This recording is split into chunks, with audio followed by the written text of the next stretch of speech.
Emperor's New Clothes. Many years ago, in a great big palace, there lived an emperor who loved many things. He loved food. More. Bring me more. He loved jewelry. Superb. But most of all, he loved himself. Oh, magnificent. And because the emperor loved himself so much, he thought it only natural that everyone else must love him as well. So, as a gift to his subjects, he commanded the greatest artists in the land to ensure that his glory would live forever. How do I look? Wonderful. Brilliant. Fabulous. It was, of course, very hard work looking fabulous every day, but fortunately the emperor had another great love. He simply adored wearing beautiful, elegant, and extremely expensive new clothes. In fact, he frittered away all his money on these costly threads, and if perchance somebody needed to see the emperor about emperor matters, his servants always gave the same reply. The emperor is in his dressing room. One day, two crafty swindlers arrived at the emperor's palace with a crafty, swindling plan. They claimed to be weavers of a rare and extraordinarily beautiful cloth. A cloth with a very unusual trait. It was completely invisible to those short in the brains department. In other words, if you couldn't see the cloth, you were downright stupid. By wearing these clothes, I'll be able to distinguish the clever from the stupid. Yes, I must have clothes woven for me at once. And with that, the emperor handed over a pile of cash. The swindlers stuffed the money into their bag and pretended to work. The next day, the emperor sent his minister to the great hall to see how his new clothes were coming along. The old minister went to the hall where the two swindlers sat working at the empty looms. What's this? Can't see a thing. But that's not what he told the emperor. Oh, the pattern and those colours. Oh, it's exquisite. Positively the most wonderful fabric I have ever seen. And with that, the excited emperor hurried over to the great hall, eager to see the clothes for himself. There he saw the two swindling weavers sitting at the loom, weaving away at thin air. What's this? I can't see a thing. This is terrible. Does this mean I am stupid? I'd better say. Oh, it's very beautiful. I give it my highest approval. The emperor's ministers looked on also. They too saw nothing but an empty loom. Yet like the emperor, they said, magnifique. Exquisite. Excellent, excellent, I think. The swindlers cut and trimmed at the air with big shears and said, Here you go. There are the trousers. And here is the dress coat. Here is the train. Now look, it's almost like having nothing on, but that is exactly like their virtue. Outside the palace, the townsfolk looked on as the emperor appeared in a special procession to show off his marvellous new clothes. And there he came, parading through the streets beneath his royal canopy in all his glory. The townsfolk were astonished at what they saw. But nervously they thought, are we being stupid? The emperor's new clothes are beyond compare. Good golly, those trousers? What a lovely coat. Oh. Alas, nobody wanted to admit what they really saw, for fear of being labelled stupid. But then, a little child spoke from the audience. But he doesn't have anything on. The silly things that children say, said the child's father. But he doesn't have anything on. Then the crowd began to murmur and whisper. The child's right. He's completely and utterly buck naked. No, I can't see. No, that's the whole point. You can't see. He's got nothing on. He's got a stitch on. The emperor cringed, but he reasoned, I have to make it through the procession. So he stood, tall and proud, and marched on through the crowd, naked as the day he was born.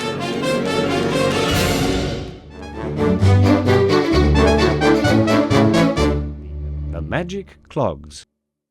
Many years ago, the Emperor of Japan ruled over a land delicate cherry blossom trees, beautiful temples, and golden shrines.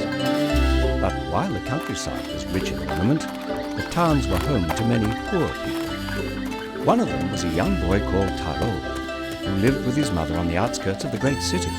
Life was hard for Taro. Every morning he had to wake early and make the long trip to the marketplace to sell vegetables. Unfortunately, he earned very little. And what money he did make was mostly used to buy medicine for his sick mother. Sadly, no matter how hard Taro worked, they became poorer and poorer.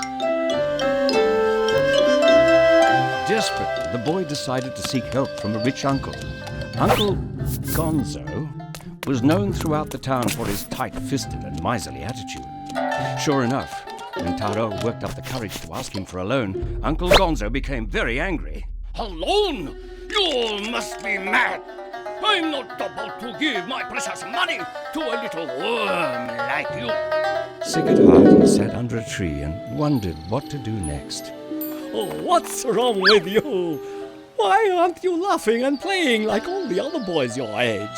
The boy began to explain his problem, but instead of looking sorry, the old man laughed aloud when he heard the poor boy's story. So it's money your problem. Why didn't you say so? Here, I'll give you these clogs. Put them on and walk. You'll have your ma's medicine before you know it. He wondered how a pair of ordinary old clogs could possibly help him. Oh, and just a tiny word of warning. Wear them too much and you'll become very short. Taro was very puzzled by this strange event, but he put the clogs on anyway and got up to start walking. Lo and behold, gold coins appeared right underneath the clogs. The boy was overjoyed. His money problems were over. Then Taro remembered the old man's words. You'll become very short, and put the clogs away carefully. From that moment on, Taro and his mother were able to live very well, and Taro was very careful to only use the clogs occasionally, just as the old man had said. Somehow, though, word got back to miserly old Uncle Gonzo that Taro and his mother were no longer poor. He demanded to know the reason why things had changed, and Taro, being very honest, told him about the magic clogs. Magic clogs? Gonzo snatched them from his hand. Then he quickly rushed out the door. Gotta go. Urgent business at the bank. That night, he put the clogs on and walked, and walked, and walked. Gold coins spilled throughout the house, and Gonzo couldn't contain his excitement. I will be the richest man in the world! The next morning, Taro went to Gonzo's mansion to get his clogs back. He was just about to knock on the door when, whoosh! The door flew open and out poured mountains of gold coins. But there was no sign of his uncle.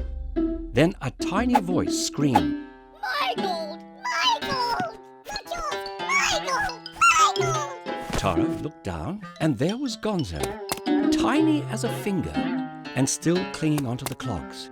He grew smaller and smaller, just as the old man had said, until finally he turned into a little worm. In an instant, the worm slithered down and disappeared among the coins.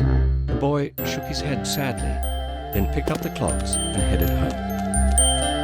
From that day on, Taro and his mother lived a peaceful and happy life. Not only that, but he found ways to use Uncle Gonzo's money to help other people. As for the clogs, he kept them in a little case. Sometimes he would find a little worm trying to wriggle its way into the clogs. But then he'd simply pick it up and toss it out into the garden where it belonged.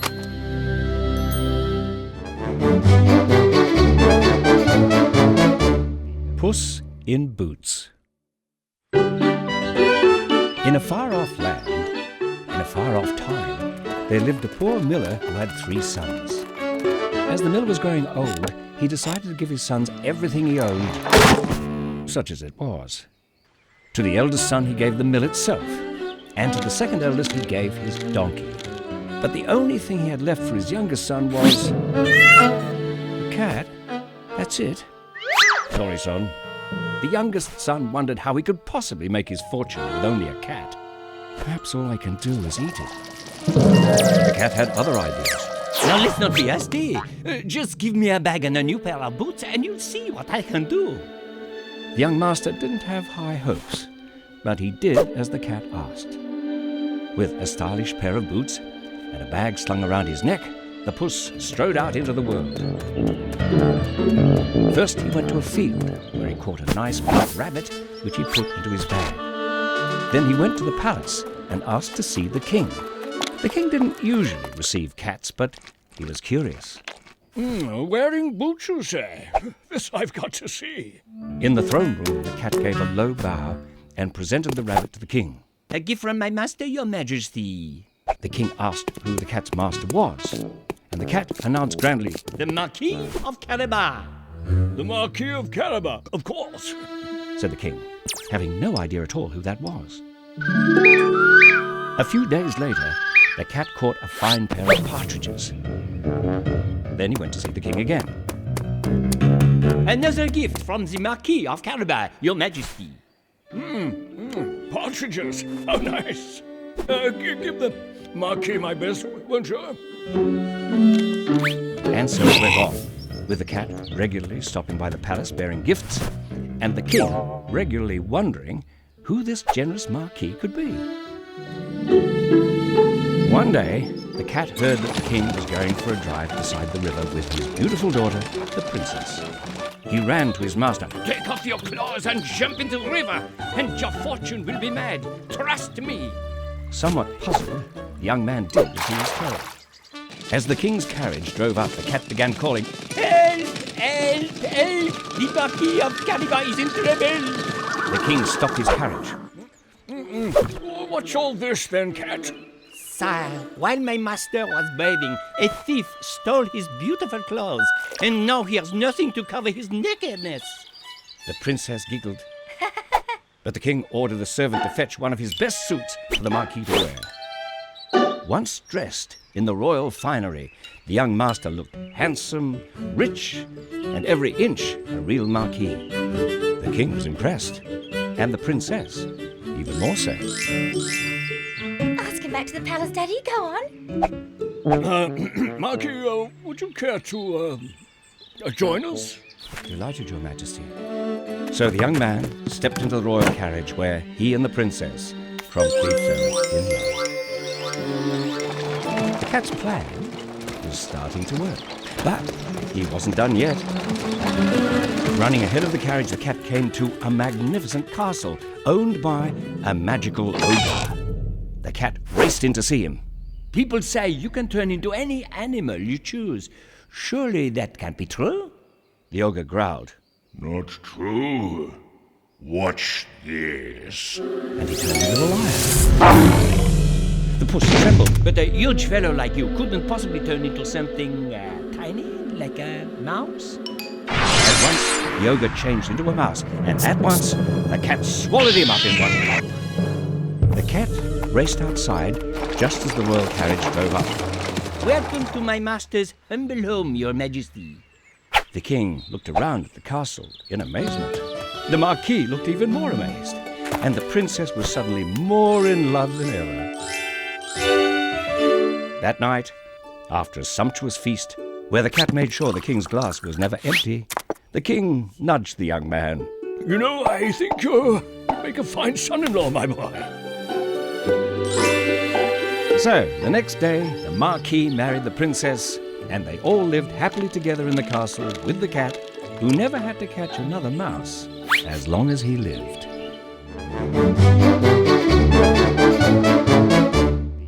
Tiddalick. Long ago, when the earth was young, in a time they called the dream time, there was a frog called Tiddalick, the largest frog that ever lived. One morning, Tiddalick woke up feeling thirsty, very, very thirsty. He hopped down to the local stream and drank it completely dry. Then he went to the river and drank that dry as well. Never touch the sides. What else is there to drink? Next he went to the billabong, and with a few enormous slurps, they disappeared too. Nothing seemed to quench Tiddalick's thirst. On and on he went, drinking every drop of water he could find. So great was his thirst that before long he'd drunk all the water in the world. Finally full, Tiddalick settled in the shade of his favourite rock and promptly went to sleep. The other animals were horrified when they heard what he'd done. There was no water anywhere for anyone to drink. A terrible drought broke out. The grass began to die. The leaves withered and fell from the branches. And all the world was dry and brown. The animals called a meeting. If something isn't done soon, I can state categorically that Tiddalick the frog will be the only one left alive, said the kangaroo, who had a gift for stating the obvious. And so they sent a deputation to see what could be done. The koala marched up to Tiddalick and demanded the return of the water. If you don't give it back, I'll get very cranky. But Tiddalick just ignored him. Next, the emu went to Tiddalick and pleaded as sweetly as only she could. Pretty pleased with sugar ants on it? But Tiddalick paid her no attention at all. Nothing the animals could say or do made any difference to Tiddalick.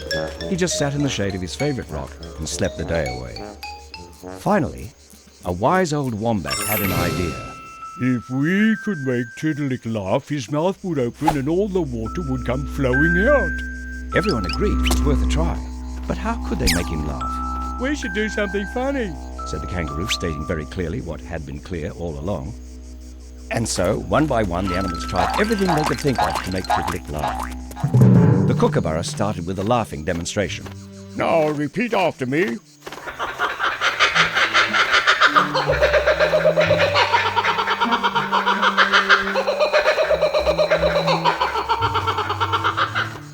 But Tiddalick just let out a watery croak. No laughter there. Next, the possum tried telling Tiddalick all the best jokes he knew. A funny thing happened on the way to the billabong. But Tiddalick barely smiled. Even the cockatoo tried to make Tiddalick laugh by showing him his favourite trick, spinning round and round the branch when he was so dizzy he fell to the ground.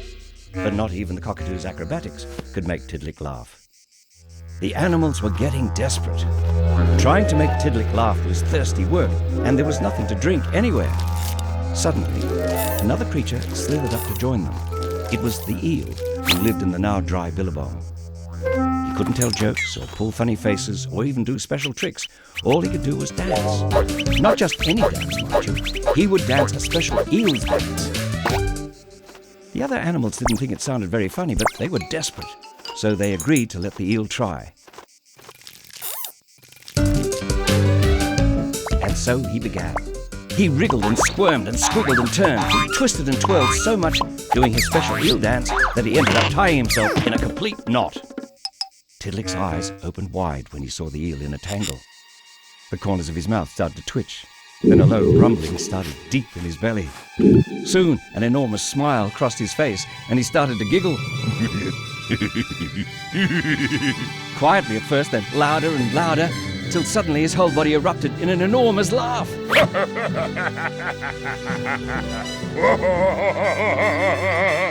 He laughed and he laughed, and as he did, all the water in the world flowed from his mouth and filled the streams and the rivers and the billabongs. And that was how laughter saved the world. And to this very day, frogs like Tiddalick still fill themselves with water when they feel the drought is coming. But now, they always make sure they leave some for everyone else.